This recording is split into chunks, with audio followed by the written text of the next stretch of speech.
దయచేసి మొదటి వచ్చిన చదువుకుందాం. ఎఫ్ఎస్సి 1:1. దయచేసి ఎఫ్ఎస్సి పత్రిక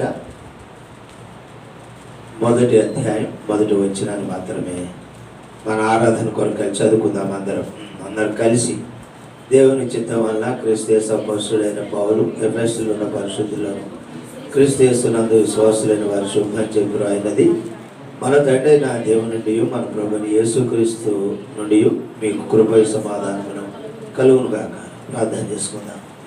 ప్రేమ కలిగిన పరిశుద్ధులు తండ్రి, మీ పాదములు స్తోత్రాలు. దయగలిగిన దేవా, చేరాగలిగిన బిడ్డలందరికీ స్తోత్రాలు. ఇంకెంతోమంది రావాలి ప్రియులు, వారందరం తోడుకొని రండి. మీ దాసును కూడా మరుగుపరచండి. ఎఫెసు 1:1 మేము చదువుకున్నాం.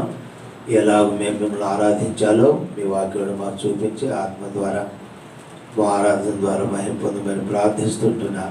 యేసువారి నామములో స్తుతించి ప్రార్థించి వేడుకొంచున్నాము తండ్రి. ఆమేన్. సుదర్శన్ గారు రైట్.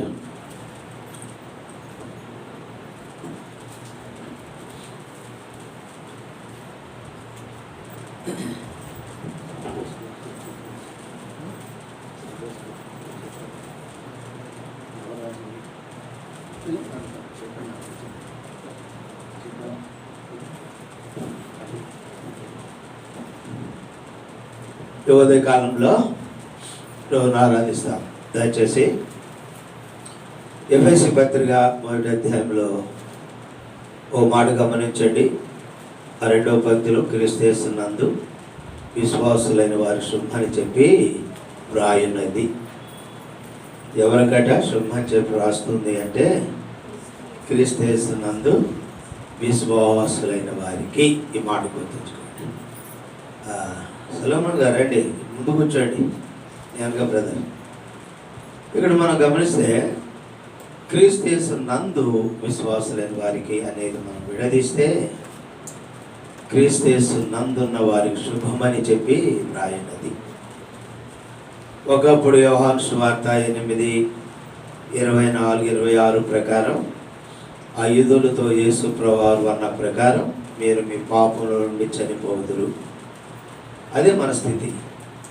జన్మించడమే కాదు, జీవిస్తూ అనిత్యమైన మరణానికి పాత్రులమైన ప్రియులారా పాపంలో ఉన్నవారి ఒకప్పుడు.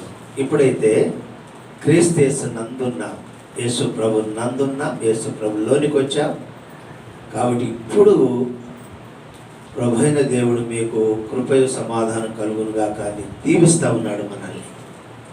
మనం ఎవరమంటే దీవించబడిన ప్రజలం, ఆశీర్వదించబడిన ప్రజలు. పాపము నందు మృతి చెందుతున్న మనల్ని, పాపము నందు చనిపోయి ప్రభు లేక, ప్రభు ఉండే స్థలము లేక నిత్యం మిగిలింది పాతాళమే కనుక అలాంటి అనుభవంలో ఉన్న మనల్ని ఇప్పుడు క్రీస్తు యేసులోనికి తెచ్చాడు. ఎంత గొప్ప కార్యం పట్టింది. యేసుక్రీస్తులోనికి రావటం ద్వారా మన జీవితాలు, మన బ్రతుకులు, మన ప్రవర్తన, మన సమస్తమును ఎంతగా నూతనమయ్యానో చక్కగా అంటాడు. ఆ మాట అపోస్తలుడైన పౌలు కొరింథీయులకు రాస్తూ 2వ కొరింథీ 5వ అధ్యాయం 17వ వచనం చదవండి. 2వ కొరింథీ పత్రిక 5వ అధ్యాయము 17వ వచనం అండి. చదవండి. కాగా ఎవడైనా క్రీస్తు యేసునందున్న ఎడల, ఆ క్రీస్తు నందున్న ఎడల వాడు నూతన సృష్టి, పాతవంతా గతించాను. ఓ దేవుని స్తోత్రం. ఈ ఉదయకాలం ప్రభువును ఆరాధించక ముందు ఒకప్పుడు పాపం నందున్నాం, మరణానికే పాతులం, పాప అపరాధం చేసి సచ్చిన వారు మనం, మృతులం. ఇప్పుడైతే యేసుక్రీస్తు నందున్నాం. క్రీస్తు నందున్నవాడు ఎలాంటి వాడి వ్యక్తి? యేసుక్రీస్తును నమ్మినవాడు, విశ్వసించిన వాడు, రక్షణ పొందిన వాడి వ్యక్తి ఎలాంటి వాడో తెలుసా? ఇప్పుడు పాప మరణముల నుండి తప్పించబడ్డాం. ఇప్పుడు యేసుక్రీస్తు నందున్నాం, మనం క్రీస్తులోనికి వచ్చాం. ఇప్పుడు క్రీస్తు నందున్నాం కనుక నూతన సృష్టిగా చేయబడ్డాం. తల్లి గర్భములో పాత సృష్టి, శరీర సంబంధమైన పాపంతో జన్మించిన జన్మ. ఇప్పుడు యేసుక్రీస్తు వారిలోకి వచ్చినాక నూతన సృష్టి. మనం రక్షణ, మారు మనసు, పాపక్షమాపణలు దేవుడు తెచ్చాడు. కాగా క్రీస్తు యేసునందున్నవాడు నూతన సృష్టి. ఇదిగో చెప్పండి, పాతవన్నీ పాపము, పాప సంబంధమైన అలవాట్లు, క్రియలు సమస్తమును కూడా మానేము. యేసుక్రీస్తులోనికి వచ్చి ఇప్పుడు మనం నూతన సృష్టిగా చేయబడ్డాము. ఇదిగో పాతవి గతించిన సమస్తమును చెప్పండి. సమస్తం ఉదయకాలంలో ఈ నూతన ప్రవక్త, నూతన జీవితం, క్రియలు, విశ్వాసం, దేవుడు, సహవాసం, వీటన్నిటిని బట్టి ప్రభుని స్తుతిస్తాం. రోమా 8:1 కాగా క్రీస్తు యేసునందున్న వారికి ఇక ఏ శిక్ష విధి చెప్పాలా? ఏ శిక్ష విధి లేదు. నరకం తప్పించుకున్నాం, పాతాళం తప్పించుకున్నాం, ప్రియులారా నిత్యమైన మరణాన్ని తప్పించుకున్నాం, ఆ పాపం నుండి విడుదల పొందాం, యేసు క్రీస్తులోనికి వచ్చాం, నూతనంగా సృష్టించబడ్డాం, నూతన జన్మను పొందాం. ఇప్పుడు పాత జీవితం అంతా గతించింది మనలో. ఇప్పుడు ప్రభు కొరకు మనం నూతన పాత్రలుగా ప్రభు కొరకు జీవిస్తున్నాం. ఇదిగో సమస్తమును ఏమని అట. అందుకు మొట్టమొదటిగా ప్రియులారా ప్రభువును స్తుతించి ఆరాధించి ఆయన ఘనపరుస్తా రండి. ఎఫెసీ పత్రిక 1వ అధ్యాయం 1వ వచనమే దయచేసి చదవండి. అక్కడి నుంచి యేసుక్రీస్తునందు అయిపోయింది. ప్రభు స్తుతించుదాం. రెండవది ఏంటి? విశ్వాసులైన వారికి, క్రీస్తు నందున్న విశ్వాసులైన వారికి. రెండవది విశ్వాసులమైన మనం. విశ్వాసం అంటే ముందు చదువుతుండండి, ముందు చదువుకుంటూ ఉండండి. విశ్వాసం అంటే నమ్మిక కలిగిన వారం. యేసుక్రీస్తు ప్రభువు నా పాపాల కొరకు చనిపోయాడు, సమాధి చేయబడ్డాడు, తిరిగి లేచాడని మన హృదయం ముందు విశ్వసించినట్లు, నమ్మునట్లు విశ్వాసం విధేయులుగా చేసి విశ్వాసం పోయబడి తిమోతి వలె మన జీవితాల్లో యేసుక్రీస్తు ప్రభువునందు విశ్వాసం ఇచ్చిన వారం మనం. ఇది రెండవది గొప్ప అనుభవం. ప్రియులారా, ఒకప్పుడు దేవుడు లేడు, దేవుని అంత నమ్మిక లేదు. ఈనాడు యేసుక్రీస్తు ప్రభువుని అందించి నూతన సృష్టిగా చేయబట్టమే కాదు, ఆయన విశ్వాసం ఉంచాం, ఆయన పునరుద్ధానం నందు విశ్వాసం ఉంచాం. ఇప్పుడు మనకు ఆ విశ్వాస ఫలం పేతురు అంటాడు. 1 పేతురు పత్రిక 1వ అధ్యాయము 8, 9, 9 చివరి భాగంలో మీ విశ్వాస ఫలము అని ఆరంభించాడు పరిశుద్ధాత్ముడు. చదవండి. మీ విశ్వాసంలో ఫలమును. కాబట్టి ఇప్పుడు విశ్వాసంలో ఫలం ఉంటుంది. ఆ పాప ఫలమైన నిత్యమైన మరణం నుండి మనం తప్పించుకున్నాం ప్రభు బిడ్డలారా. ఇప్పుడు విశ్వసించిన మనం విశ్వాసానికి ఒక ఫలం ఉంది. ఏంటి ఆ ఫలం అంటే చెప్పండి? ఆత్మ రక్షించుకున్నాము. ప్రభు అయిన దేవుడు మన ఆత్మ రక్షించాడు. ఆత్మలో శాంతి, సమాధానం, అనిత్యమైన మరణమును తప్పించాడు, ఆత్మ రక్షణ ఇచ్చాడు. ఈ రక్షణ పాత్ర చేతపట్టుకొని కీర్తనాకారుని వలె ఈ ఉదయకాలంలో రక్షణకై ప్రభుని స్తుతించి ఆరాధించి ఘనపరచాలి. చెప్పన శక్యమైన మహిమాయుతమైన సంతోషం కలిగి ఆనందిస్తున్నాం ఈనాడు ప్రభుల్లో. శ్రమల్లో, కష్టాలు, ఇబ్బందులు, నిందలున్నా ఈనాడు మనం రక్షించబడ్డాం గనక, ప్రభుని కలిగి ఉన్నాం గనక, ప్రభుత్వ రక్షణ బట్టి ప్రియులారా ఆయన స్తుతించి ఆరాధించి ఘనపరచు మహిమపరచ బాధ్యులమై ఉంటున్నాం. దావీదు అంటాడు 4వ కీర్తన 7వ వచనం, ఈ సంతోషాన్ని గురించి అంటాడు, ధాన్య ద్రాక్షారసముల కన్నా చెప్పండి, వారి ధాన్య ద్రాక్షారసముల కన్నా వాటిని తిని త్రాగి అనుభవిస్తున్న ఆనాటి సంతోషము కంటే ఇది అధికమైన సంతోషం, ఆత్మీయమైన సంతోషం, శాశ్వతమైన సంతోషం. కష్టముల్లో సంతోషం, నిందల్లో సంతోషం, శ్రమల్లో సంతోషం, ఇబ్బందుల్లో సంతోషం, లేమిలో సంతోషం, అవమానంలో సంతోషం. ఇది ఎంత శాశ్వతమైన సంతోషము.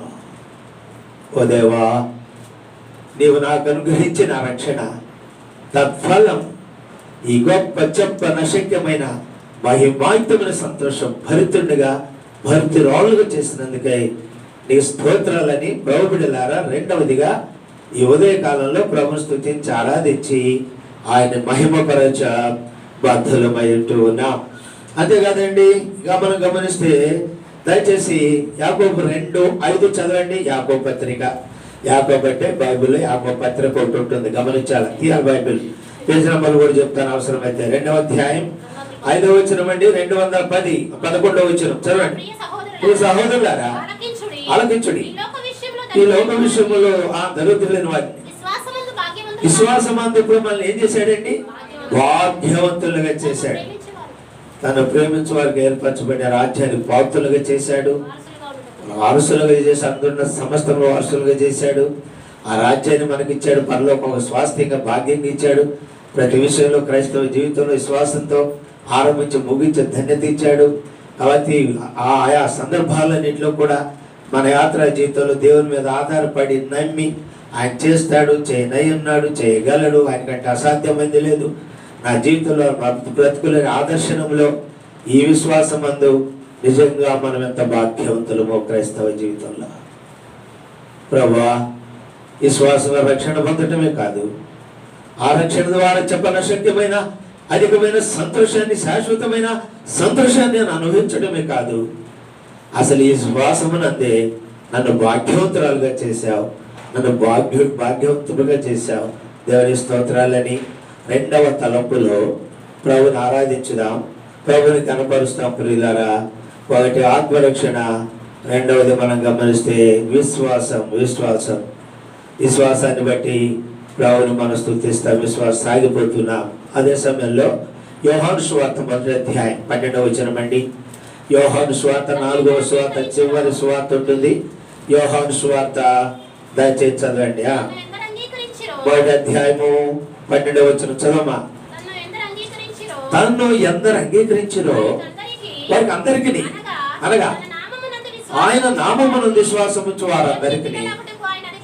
కాబట్టి ఆయన అంగీకరించాం సువార్త ప్రకటించబడుతున్నప్పుడు.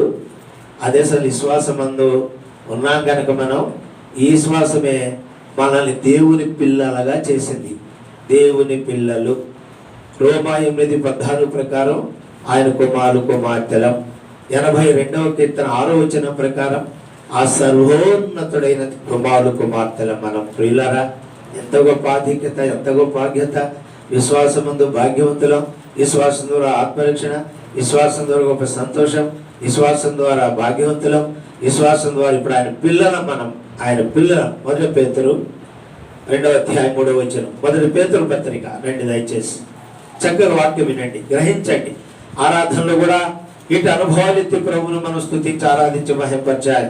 1 పేతురు పత్రిక దయచేసి చూడండి, 2వ అధ్యాయం 3వ వచనం.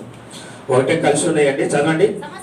ప్రభు దయాళుడు అని మీరు చూచిన సమస్తమైన దుష్టత్వమును, కపటమును, వేషధారణ, అసూయను, సమస్త దూషణ మాటలను మాని కొత్తగా జన్మించిన శిశువులను చాలంతవరకు. పిల్లలమే కాదు, ఇప్పుడు మనం ఎవరు చెప్పండి, చెప్పలే ఆ మాట. 1 పేతురు 2వ అధ్యాయం 3వ వచనం ప్రకారం పిల్లలమే కాదు, ఎవరు మనం? శిశువులం, పిన్నవారం. శిశువులం, శిశువు అంటే చిన్నవాడు, ప్రభువులోకి వచ్చిన, నూతనంగా రక్షించబడిన, లేక ఆత్మీయమైన విషయాలు శిశువులం, చిన్న బిడ్డలం, స్తన్యపానము చేయవారం. అయితే మన జీవితాల్లో అవన్నీ మానుకున్నాం. శరీర సంబంధమైన దూషణ, అవమానం, చెడ్డ మాటలు, అబద్ధాలు, ఈ కపటము, వేషధారణ, ఇవన్నీ ఇదిగో పాతవి గతించను. ఇప్పుడు ఇదిగో చెప్పండి, ఇదిగో సమస్తమును ఓ దేవా, విశ్వాసమందు నీ బిడ్డలుగా చేసుకోవటమే కాదు, విశ్వాసం ద్వారానే నన్ను శిష్యత్వంలోకి వచ్చి ఒక శిష్యువుగా నీలో నేను సంచరిస్తున్నా, వాక్యమని పాలనిస్తున్నావు, రక్షణ విషయంలో ఎదుగునట్లు సత్యముల గురించి అనుభవం జ్ఞానంలో నిధిస్తున్నావు అయ్యా. వాటన్నిటిని నాకు విడుదల చేశావు.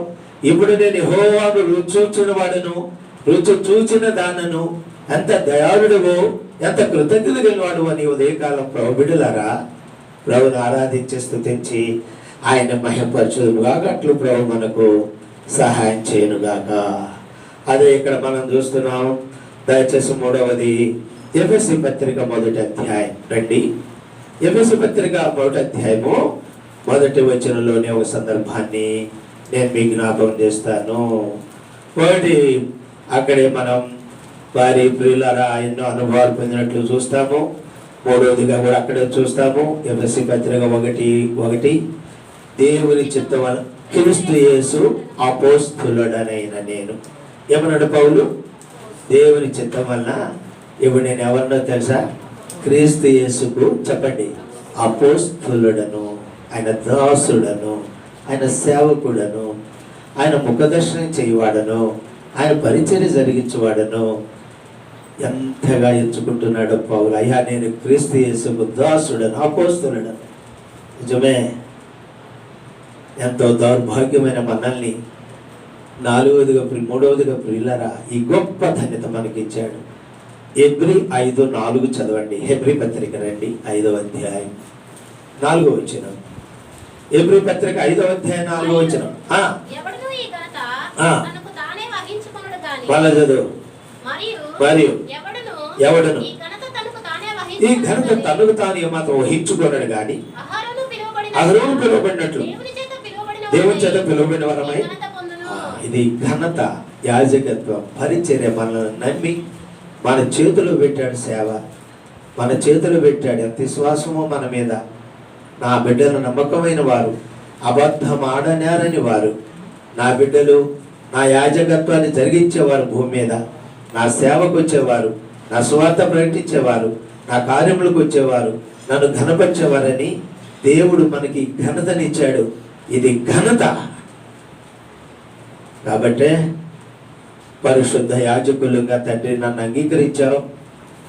దూతలు కూడా అప్పగించబడని ఆ సేవను, ఆ పరిచర్యను నన్ను ఒక యాజకునిగా, యాజకురాలుగా అంగీకరించి నాకు ఇచ్చిన ఈ ఘనతకై, ఖ్యాతికై, ఈ గొప్ప ధన్యతకై, నీ పరిచర్యకై కృతజ్ఞుడై అయ్యా నేను స్తుతిస్తున్నా, ఆరాధిస్తున్నా, ఘనపరుస్తున్నానని ఈ ఘనతను వహించిన మనం ఈ ఉదయ కాలంలో ప్రభుని స్తుతించి ఆరాధించి ఆయన మహిమపరుస్తాం. ప్రియులారా, ఒకటి క్రీస్తు యేసునందున్న నూతన సృష్టి, ఈ శ్వాస ద్వారా ఆత్మరక్షణ, చెప్పనశక్యమైన మహిమాయుతమైన సంతోషం ఇచ్చాడు.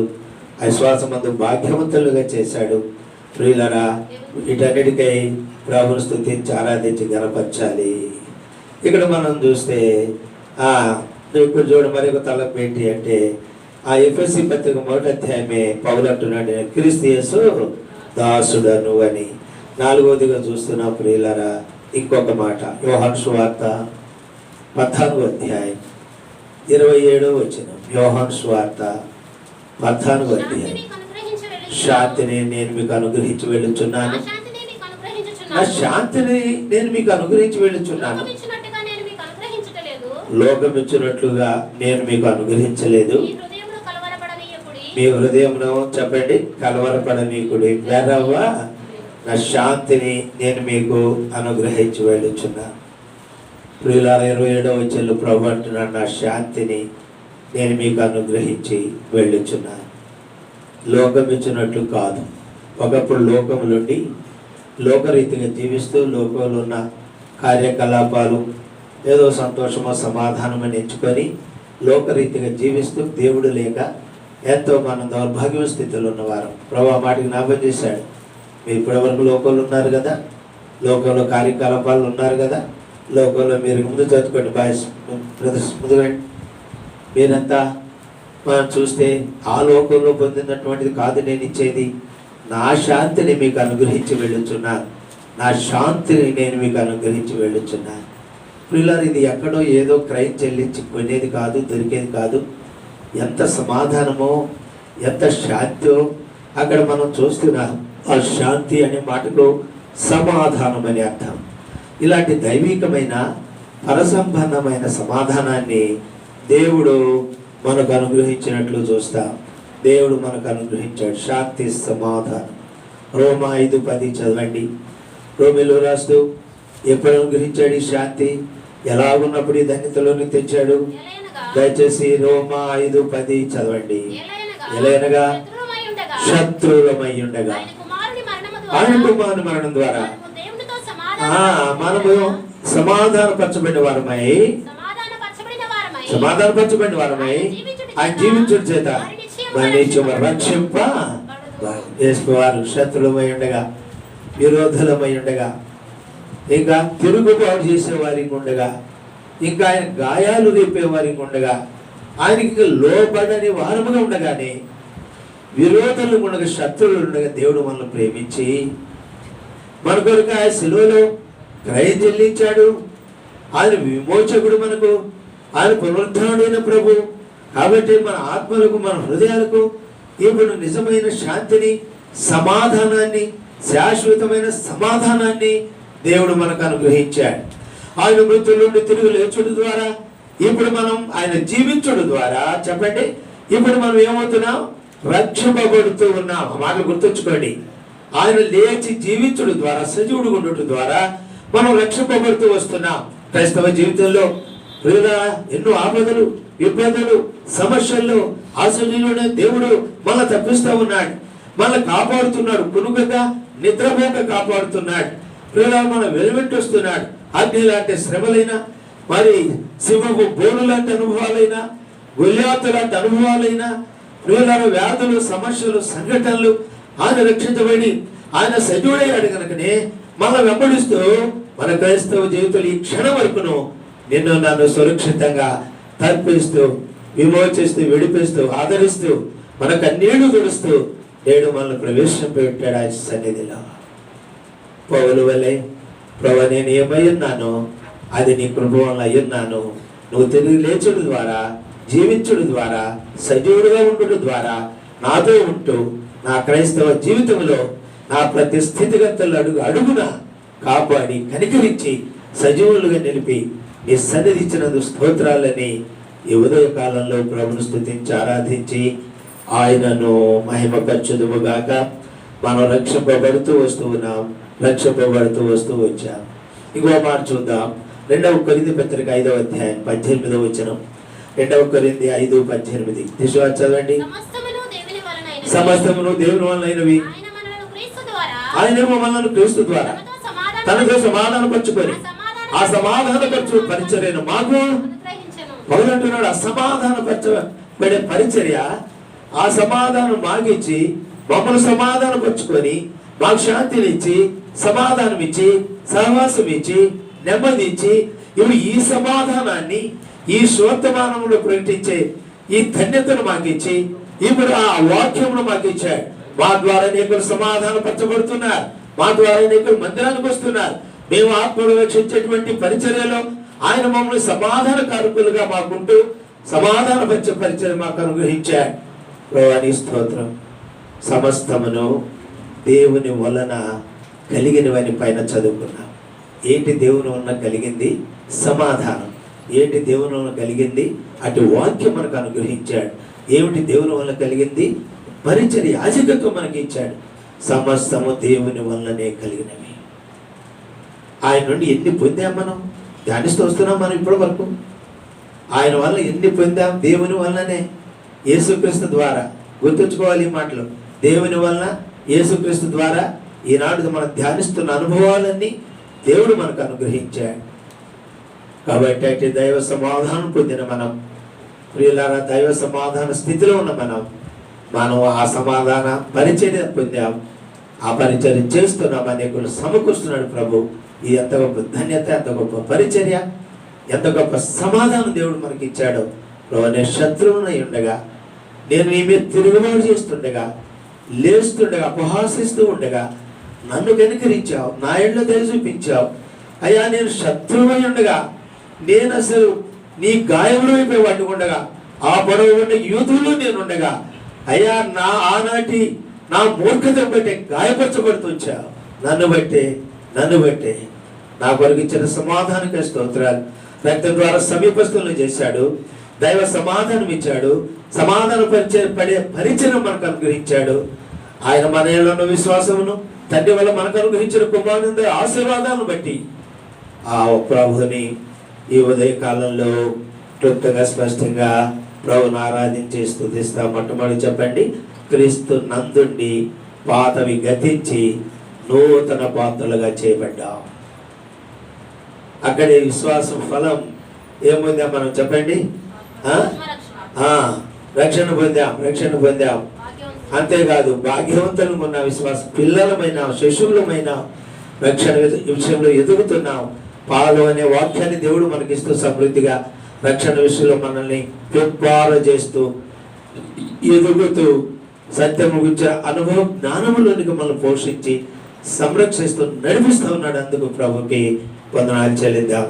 రెండవదిగా చూస్తే, అపోస్తలుడను, ఈ ఘనత నీకు నాకు, ఈ దేవుని పని పరిచర్య, పాడటంలో, వాయిద్యాలు వాయించటంలో, బోధించటంలో, ఆరాధించడంలో, పరిచర్య చేయటంలో, కార్యములు చేయటంలో, స్వార్థ ప్రకటించటంలో, ఈ దైవికములు క్రీస్తునందున్న అపోస్తలత్వం, యాజకత్వం పిలువబడి ఘనతను పొందాం, ఘనపరచబడ్డాం. అందుకు ప్రభువాని స్తోత్రాలని ఈ ఉదయ కాలంలో ప్రభుని స్తుతించి ఆరాధించి ఘనపరుస్తాం. మూడవదిగా చూసాం, దయచేసి అపోస్తుల ఎఫెసీ పత్రికలోనే 1:1 చూస్తున్నాం.